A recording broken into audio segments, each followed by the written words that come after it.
Because once you start getting used to it, you'll start feeling how slow the sensitivity is. You'll definitely need more than 100. They even promised that we're gonna get more than 100. Look at this. I am not touching the screen at all. I'm just letting it guide for me, and that's pretty much it. Haunted grounds. What's up, Kate? Like, look at this. I am not even touching the screen. Okay, now I have to touch the screen, but yeah. Like, the only time you have to really touch the screen is that if they're going for like crazy 360s, trying to be a JRM or noob tree. But other than that, you don't really need to touch it. But of course, around like maybe small things like this, maybe.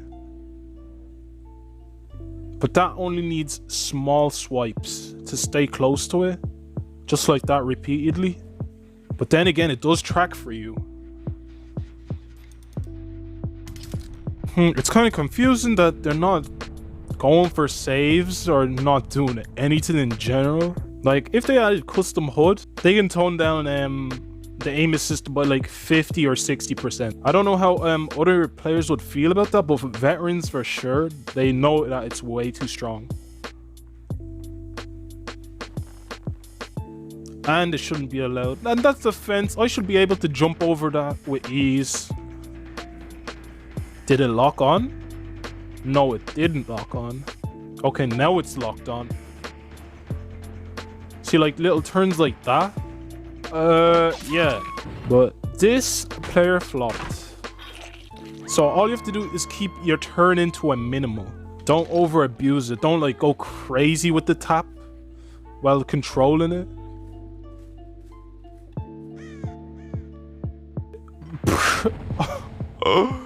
Just go with the flow, honestly. Yikes. And that's an easy 4K, dudes. You'll start being a rank 1 player in no time. But obviously it takes a bit of practice regardless. Anything takes practice. This will work even against really good players. Even players that can loop well.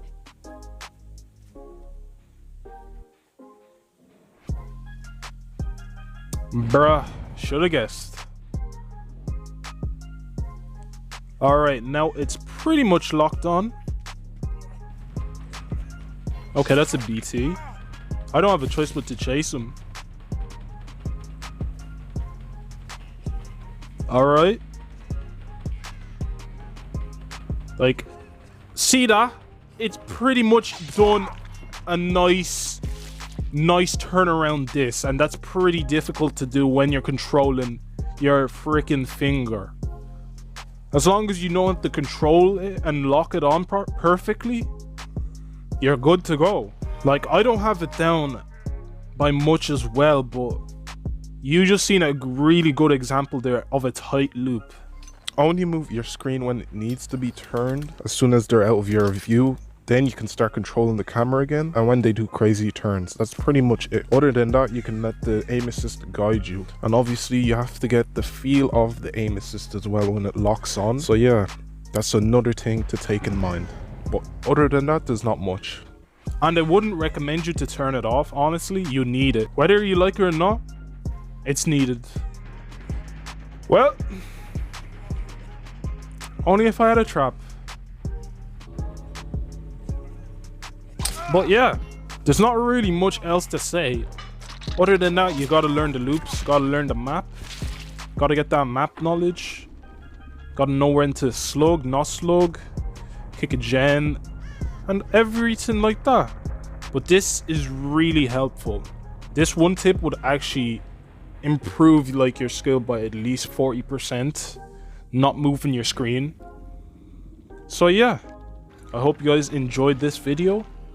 And hopefully you will learn something from this to become a better player. And yeah, I'll catch you guys in the next one. Have a good night.